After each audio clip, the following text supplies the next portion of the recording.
My name is Mary Mazurek, and I'm a recording engineer. And I feel very grateful that I had many mentors early in my career, including one woman engineer.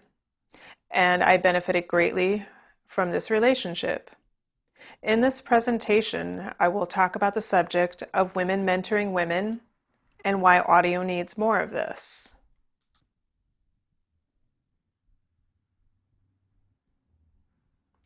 Women are assets in any business, and their contributions present many benefits in the workplace.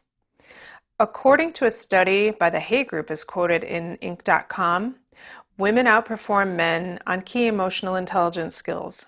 For instance, women outrank men in professionalism, communication, collaboration, and critical thinking. Another study cited that in that same article concluded that women are viewed as more honest and ethical. Additionally, companies with women in senior roles have increased innovation and profitability. Women bring diversity, and diversity brings new ideas and innovations. And based on these findings, the audio industry would benefit from having more women because diversity equals more innovation and more creativity. Currently, with recent efforts in the area of diversity and inclusion, the Audio Engineering Society, the Recording Academy, and other organizations are bringing awareness and activism to close the gender gap in audio. Goals include making an audio career more welcoming and accepting of women and minorities. However, the numbers have been slow to change. According to the Women's Audio Mission, that figure currently remains below 5%. So what's the solution? I propose that we need more women audio mentors. And before I go on, how is a mentor defined? A mentor is a trusted counselor or guide, a tutor or a coach. And what is the role of a mentor? Well, she supports, guides, encourages, informs and educates, motivates, listens, provides professional development, provides networking opportunities, and serves as a role model. So why women? I've actually had very wonderful male mentors, and they've taught me a lot, but they simply didn't have the same perspective as a woman mentor would have. According to a report in her Cite, an online career resource for women, men fail to accurately assess what women are experiencing in the workplace. And this is because it can be difficult for people to see and understand different viewpoints, and that goes for everybody.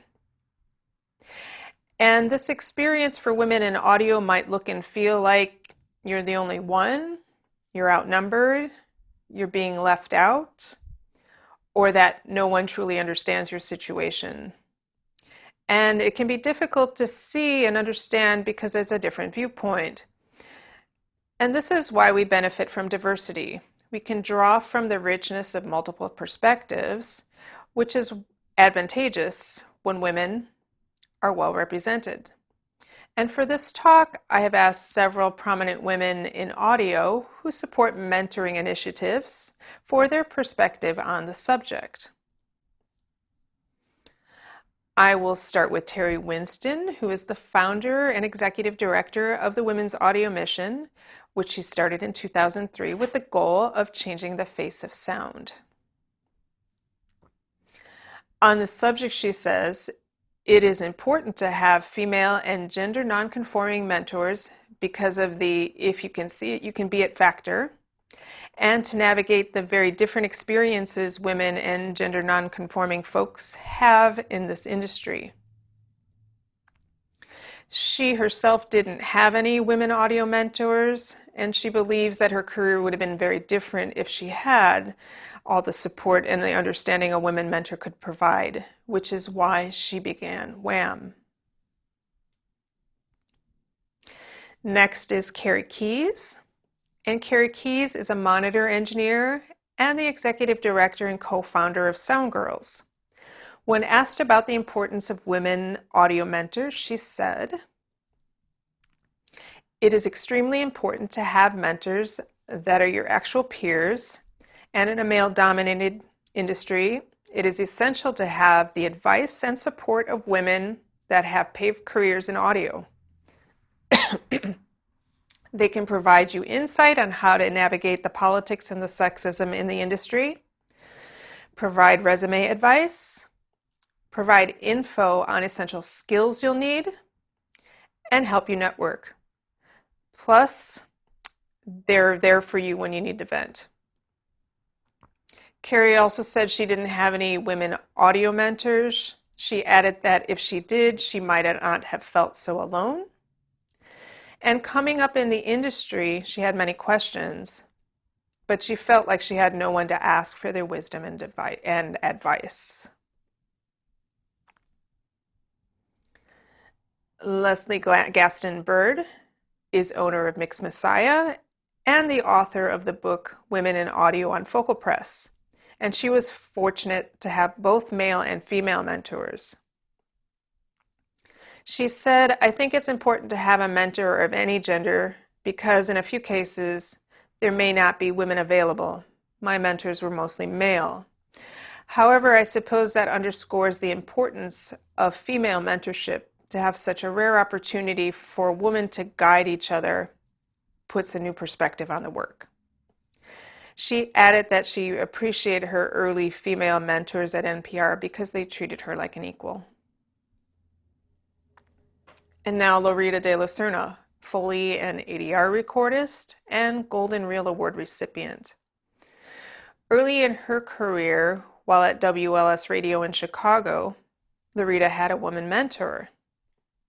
She taught me how to analog edit. She taught me how to use a board, hands-on signal flow, but again, I owe a lot of people. And I am clearly blessed. Add in a bunch of fight and the attitude of I'm not giving up. Plus, I also put in the work. No doubt that fight and work ethic were influenced by her mentors. And Lorita was actually my mentor. I was her assistant at Universal Recording in Chicago until it closed in 1991. And to put it nicely, Lorita was tough. And she repeatedly warned me about the sexism and obstacles for women in the industry. And at the time, I didn't understand exactly what she meant because everyone at Universal treated me very well.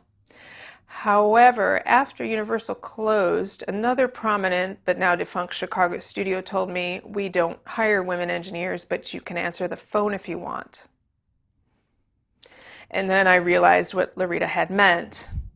She had told me the truth, and without her example, there would be no engineering of live performance radio broadcasts, no album recordings, no teaching and mentoring, and no Grammy nomination for me. Because after a blow like "you can answer the phone if you like" so early in my career, without her example, I would have likely given up on audio and pursued a different career. But because I saw another woman succeeding in Lorita, I knew that it was possible, and this kept me going.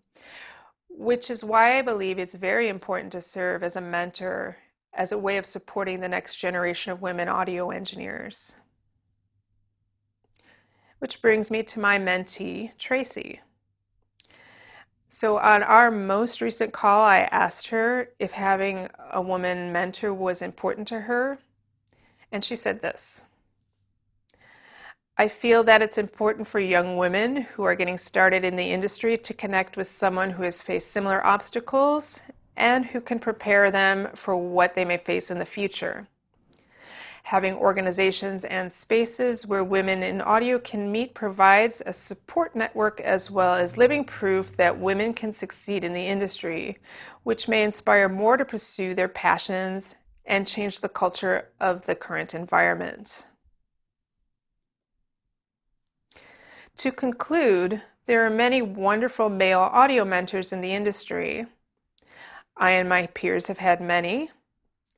But if we're going to encourage more young women to pursue an audio path, we need to have more women mentors to help them navigate and succeed in this industry. Thank you.